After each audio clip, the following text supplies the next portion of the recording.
Hello అండి, welcome to my channel. ఈరోజైతే మేము తిరుమలకి వెళ్ళినప్పుడు ఒక రోజంతా ఫ్యామిలీతో కలిసి ఎక్కడెక్కడికి వెళ్ళాము, ఎలా టైం స్పెండ్ చేసాము అని, ఏమేమి చూసాము అని మీతో అందరితో షేర్ చేయాలనుకుంటున్నాను. అదే మీ అందరికి కూడా చూపిస్తాను. నా ముందు వీడియోస్ని కానీ మీరు ఫాలో అయినట్లయితే మేము తిరుమలకి నడక మార్గం ద్వారా వచ్చి దేవుణ్ణి దర్శించేసుకున్నాము.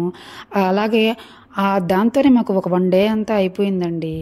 నెక్స్ట్ డే మార్నింగ్ వచ్చి ఫ్రెష్ అయిపోయి మేమైతే శ్రీవారి పుష్కరిణి చూద్దామని అయితే వచ్చేసాము.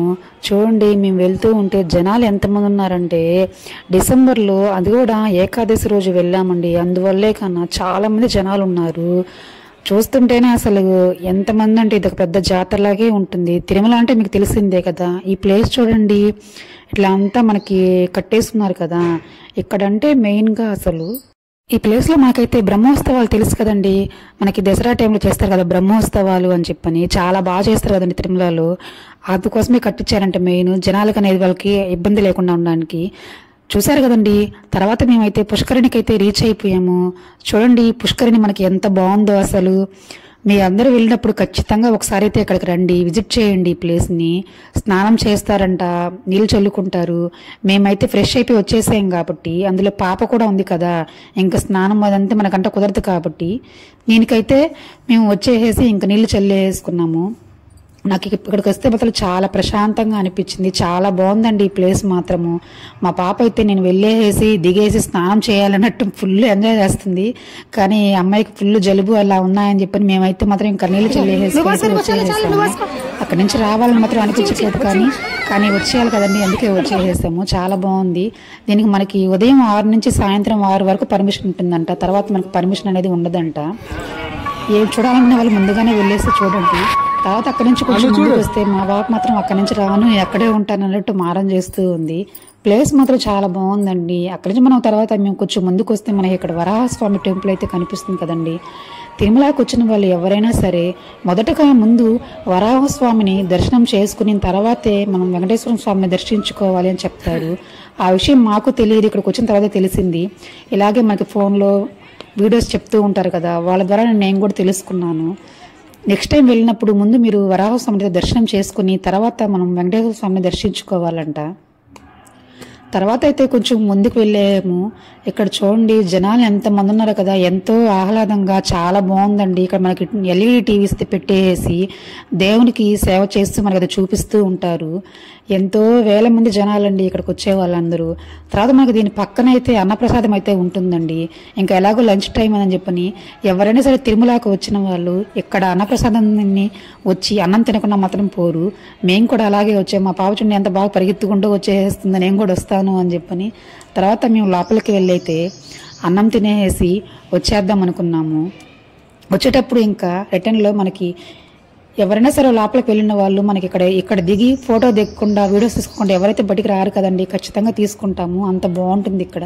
మనకి దేవుడు శేషాచలం కొండల్లో ఎక్కడెక్కడ ఉన్నారు అని చెప్పని మనకు ఒక రెఫరెన్స్గా అలా చూపిస్తారు వాళ్ళు. తర్వాత అన్నం తినేసిన తర్వాత స్ట్రీట్ షాపింగ్ చేద్దామని ఇక్కడ ఉన్నారండి జనాలు. అసలుకి ఎక్కడ లేని జనాలందరూ ఈ స్ట్రీట్ షాపింగ్లోనే ఉన్నారు. ఆడవాళ్ళకి ఇంకా షాపింగ్ అంటే చెప్పాల్సిన అవసరం లేదు కదా. నేను కూడా మా వాళ్ళందరికీ ఏదో ఒకటి తీసుకుందామని చెప్పని వచ్చేసాను. తర్వాత నాకు కావాల్సినవన్నీ ఏదో ఒకటి అన్ని షాపుల్లోకి వెళ్ళైతే రీసెర్చ్ చేసి మరి నాకు కావాల్సినవన్నీ తీసేసుకున్నాను. షాపింగ్లో ఇక్కడైతే మనకు చాలా బాగున్నాయండి. కానీ ఏంటంటే చిన్నది మనకు ప్రాబ్లము, బయటతో కంపేర్ చేస్తే ఇక్కడ కొంచెం కాస్ట్ ఎక్కువ అనిపించింది. కానీ మనకి ఎక్కడన్నా షాపింగ్ వెళ్ళినప్పుడు తీసుకుంటే ఆ ఫీలింగ్ బాగుంటుంది కదా అని తీసేసుకున్నాను. తర్వాత ఇంకా అవంతా అయ్యేలోపు ఈవినింగ్ అయిపోయింది. ఇంక రూమ్కి వెళ్ళి ఫ్రెష్ అప్ అయిపోయి మళ్ళీ మేము ఫ్యామిలీతో అందరం కలిసి తిరుమలలో మనకి మెయిన్గా మ్యూజియం ఉంటుందంటండి. చాలా బాగుంటుందని చాలా మంది చెప్పారు. అక్కడికే స్టార్ట్ అయిపోయాము. వెళ్ళేదారిలో మాకు మంచిగా అయితే ఏనుగు కనిపించేసింది. అంతా కష్టపడి నడుచుకుంటూ వెళ్ళామండి మ్యూజియం చూద్దామని. వచ్చేలోపు క్లోజ్ అని పెట్టేసారు. చాలా బాధగా అనిపించింది. కానీ ఏం చేస్తాము, క్లోజ్ చేస్తే మనం ఏం చేయలేం కదా. 2 years నుంచి క్లోజ్లోనే ఉందంట. మీరు ఎవరైనా కానీ తిరుమలకి వెళ్ళినప్పుడు మ్యూజియంకి వెళ్ళాలి అనుకుంటే మాత్రము ఖచ్చితంగా దాని గురించి ఎంక్వైరీ చేసి ఓపెన్ చేస్తున్నారంటేనే వెళ్ళండి. మేము వెళ్ళినప్పుడు ఇంకొక 2 monthsలో ఓపెన్ చేస్తామని చెప్పారు. మరి చేసారో లేదో నాకైతే తెలియదు, కానీ మేమైతే డిసెంబర్లో లాస్ట్లో వెళ్ళాము. మీరు ఎవరైనా సరే వెళ్ళాలనుకునేటప్పుడు ఈసారి కానీ వెళ్తే కనుక్కొని వెళ్ళండి. మ్యూజియం బయట నుంచి చూస్తేనే చాలా బాగా అనిపించింది. మీకు ఎలా ఉంటుందో ఒకసారి చూడండి. ఎవరన్నా వెళ్ళిన వాళ్ళంటే కామెంట్ చేయండి ఒకసారి. ఈసారి నేను వెళ్ళినప్పుడు ఓపెన్ లాగానంటే మీకు అందరితో కూడా షేర్ చేసుకుంటాను. నేను చాలా బాగా అనిపించింది, కానీ చూడలేదని ఒక్క ఫీలింగ్ తప్పించి నాకు ఇంకేం అనిపించలేదు. తర్వాత ఫైనల్గా ఎలాగో వచ్చేసాం కదా అని చెప్పని ఇంకా మా వాళ్ళైతే రిటర్న్ వెళ్ళిపోయారు, ఇంకా చాలు అని చెప్పని రూమ్కి వెళ్ళిపోయారు. మేము ఎలాగో వచ్చాం కదా ఒకసారి నైట్ వ్యూ అంతా చూద్దాము అని చెప్పని గుడి లోపలికైతే మళ్ళీ వచ్చేసాము గోపురం దగ్గరికి. అలా వచ్చేసేసి మొత్తం అలా చూసుకుంటూ ఉన్నామండి. మీ అందరికీ తెలిసే ఉంటుంది కదా, దర్శనం అయిన తర్వాత అందరూ వచ్చి ఇక్కడే ఎక్కువగా స్టే చేస్తారు.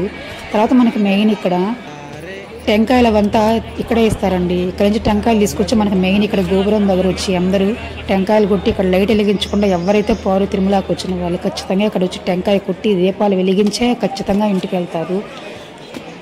మనకి ఇక్కడ నుంచి చూస్తే దేవుడిది డైరెక్ట్గా కనిపిస్తుందని చెప్పని నమ్మకము. తర్వాత కిందకు వచ్చామండి. చాలామంది ఇక్కడ రూమ్స్ లేకుండా రూమ్స్ దొరకని వాళ్ళందరూ కూడా ఇక్కడే స్టే చేస్తారు. నేను ఈ వీడియో తీసేటప్పుడు నాకు ఒకటి కనిపించిందండి, మీకు కూడా అట్లాగే అనిపించింది. వీడియో తీస్తూ ఉంటే నాకు లైట్గా దేవుడి బొమ్మ అయితే కదిలినట్టు అనిపించింది. మీకు కూడా వీడియోలో అట్లాగే ఏమన్నా కనిపిస్తే చెప్పండి. మా హస్బెండ్ కూడా అదే అన్నాడు, అను నాకు అట్లా కనిపిస్తుంది, నీకు కనిపిస్తుందా అని అడిగాడు. మరి మీకు కనిపిస్తే కామెంట్లో చెప్పేయండి. తర్వాత ఫైనల్గా అయితే రూమ్కి వచ్చేసాము. మేమైతే వకులాదేవి విశ్రాంతి భవనం అనే రూమ్ అయితే తీసుకున్నామండి. రూమ్ మాత్రం చాలా బాగుంది. నేను ఈసారి మాత్రం మీకు రూమ్ వీడియో కూడా ఒకసారి తీసి పెడతాను. ఆ రూమ్లో మాత్రం చాలా మంచిగా మనకి కంఫర్ట్గా అనిపిస్తాయి. పెద్ద బెడ్, 2 చైర్స్, దివాను అంతా మనకి కంఫర్ట్గా ఈజీగా ఇచ్చినారు. అంతా బాగుందండి. తర్వాత ఫైనల్గా మార్నింగ్ లేచేసి ఫ్రెష్ అయిపోయి ఇంక రిటర్న్ అయిపోయాము. నాకు తిరుమల నుంచి వెళ్తూ ఉంటే మాత్రం అస్సలు రావాలనిపించలేదు. ఇంకొక 2 డేస్ ఉంటే బాగుంటుంది అనిపించింది. మీకు కూడా అలాగే అనిపించిందా? తర్వాత రిటర్న్లో వచ్చేటప్పుడు మేము బస్సులో వస్తూ ఉన్నాం కదా, అలిపిరి మార్గం ద్వారా నడిచే వెళ్ళే వాళ్ళందరూ మనకు కనిపిస్తూ ఉన్నారు. చాలా మంది నడిచి వస్తూ ఉంటారు కదా, వాళ్ళు వచ్చేటప్పుడు ఇట్లాగా మనకి నడిచి వచ్చే వాళ్ళందరూ మనకి ఇక్కడ బాగా కనిపిస్తున్నారు, బాగా వెళ్తూ ఉన్నారు. ఫైనల్గా అయితే మేము తిరుపతికి వచ్చేసాము. ఇంకా బాయ్ బాయ్ తిరుపతి అని చెప్పేసి ఇంకా ఇంటికి బయలుదేరేసాము. ఇక్కడ నుంచి మేము నెక్స్ట్ శ్రీకాళహస్తి వెళ్ళాలని చెప్పి అయితే ప్లాన్ చేసేసుకున్నాము. మీరు కూడా తిరుమలకి వెళ్ళినప్పుడు నేరుగా ఇంటికి వెళ్తారా లేదంటే కాళహస్తికి వెళ్ళేసి తర్వాత ఇంటికి వెళ్తారా? కామెంట్లో చెప్పేయండి. మా ట్రిప్ మీకు ఎలా కనిపించిందో ఒకసారి చెప్పండి. ఇలాంటి మరిన్ని వీడియోస్ కోసం మా ఛానల్ అయితే సబ్స్క్రైబ్ చేసుకోండి. Thank you for watching.